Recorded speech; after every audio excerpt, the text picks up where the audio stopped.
All right, so we're going to tackle the hardest type of factoring, at least usually the hardest for students in this video, which is factoring trinomials that have this particular form. So again, we have a trinomial, so that means there are three terms. It still has this quadratic form, which is that degree of 2. But unlike the last video, we now have a leading coefficient that is non-zero. Or non-zero, non-1.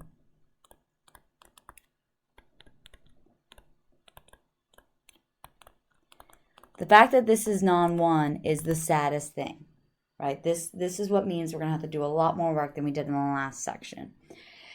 So we're not able to just break down 12 into what multiplies to 12 in this question, what multiplies to 12 and what adds to 20. We're not that lucky anymore. But we have to take into account the fact that we have this 3x squared in the front. Before, when we were doing our foiling, we were able to just go, okay, sweet, it's got to be x and x. That's the only thing that's going to give me x squared. But that's going to get me in trouble here because x times x is just x squared, and I need 3x squared. So, easy fix, right? I can just throw 3 out in front of one of those x's. And now x times 3x is the 3x squared. And we can still do that sweet breakdown of the number 12. The only issue now is that things have gotten messier with this 3x. I can't just figure out what multiplies 12 and adds to 20. I'm going to have to do what they call trial and error. So if I decide, okay, well, let's try 3 and 4. So let's make this plus 3 plus, oh, I meant to use red. Let's make this plus 3 plus 4, right? We know that that's going to multiply to our plus 12. So our first and our last terms are perfect. The only thing we need to check is whether or not we get out that 20x that we want. So this is all about the inners and the outers if you're thinking FOIL. So first two is going to be, or outers is going to be a 4x. Inners is a 9x. This is 13x's, which is not what we want. So this big thing is just one big fat failure. But you can try again, right? There's nothing stopping us from trying a different thing. We could try a different split up of 12, right? The x and the 3x are pretty much set in stone, but I could go back to the drawing board when it comes to the 12 and say, okay, well, those did not work. Let's find something else that multiplies to 12. Let's try 2 and 6. And then we double check again. That gives me 6x, 6x. Those add together to 12x, which is not what I want. And then I'm back to the drawing board again. Which order you enter these matters. In fact, I entered these in the wrong order before. Let's just double check or see what happens if I swap the 6 and the 2 around here. So instead of plus 2 plus 6, let's try plus 6 plus 2. This is different because now one of our factors is x plus 6 when before it was x plus 2. And it will result in a different middle term. So we do the outers, we get plus 2x. We do the inners here, we get plus 18x, which does add up to the 20x that I needed. So our factored version of this is x plus 6, 3x plus 2. That's our factored version. So this, obviously the way I've written it, is taking up a lot of space and time, especially you can imagine if you do all of this, you have to FOIL all of them out, and there's a lot to keep track of. So we can be a little bit more clever about how we do this. So let's look at one that is particularly bad in terms of the number of trial things to do. Why is this not going? Sorry, guys. There. Whew, I could not scroll up for some reason. So we're going to do one. We did this one in class. It sucked then. It's going to suck now. 4x squared minus 27x plus 18. So I'm going to go ahead and set this up with trial and error just like we were doing and see what kind of trouble this gets us into.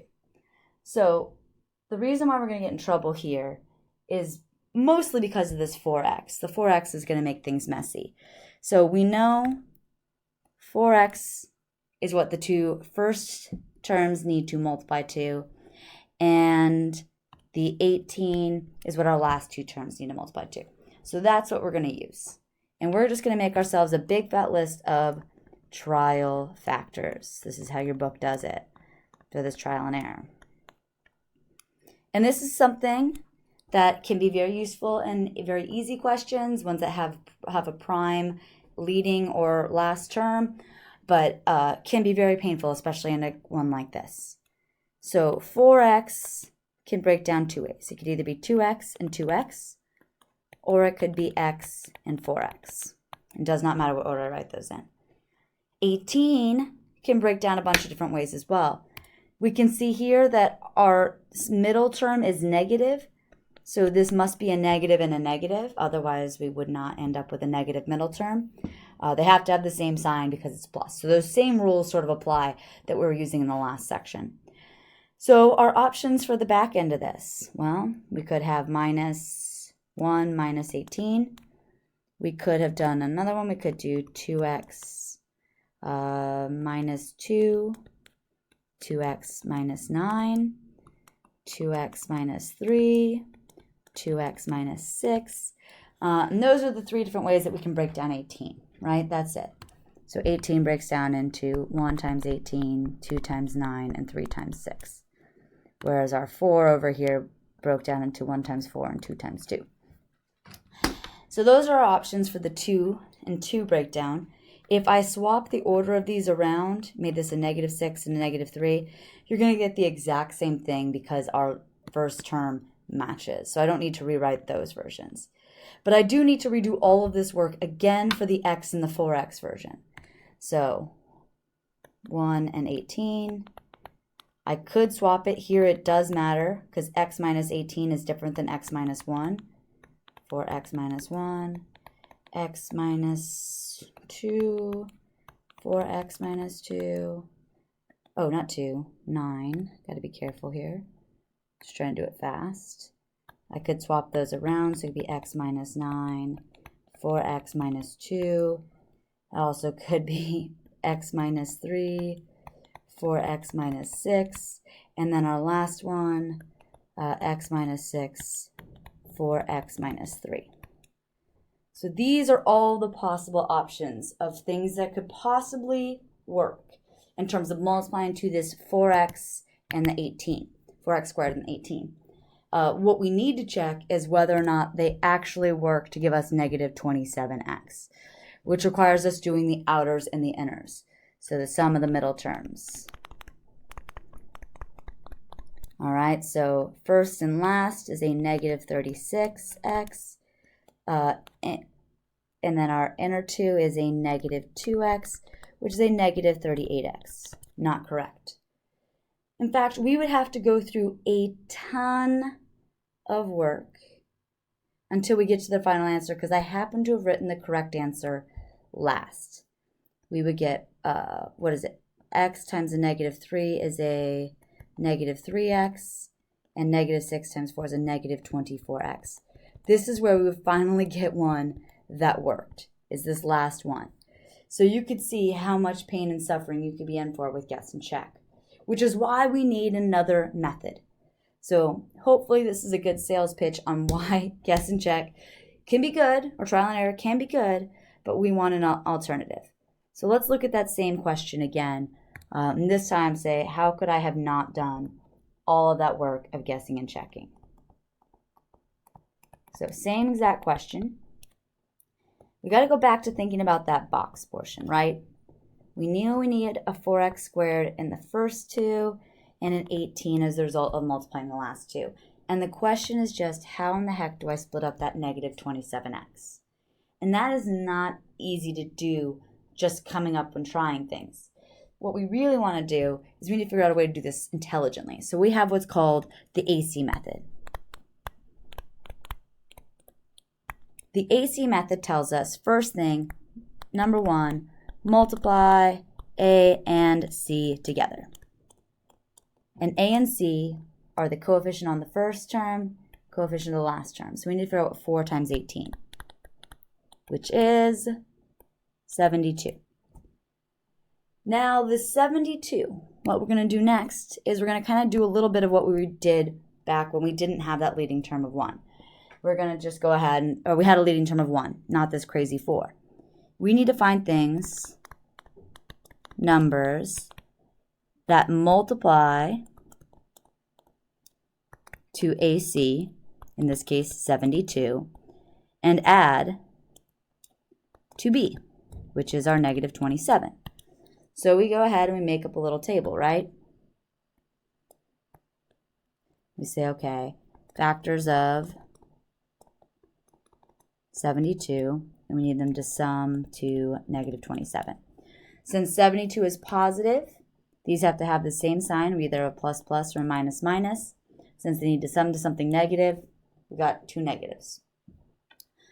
So factors of 72, 1 and 72, 2 and, what is that, 36, 3 and, oh my God, I need a calculator here because I am absolutely failing at dividing things into 72.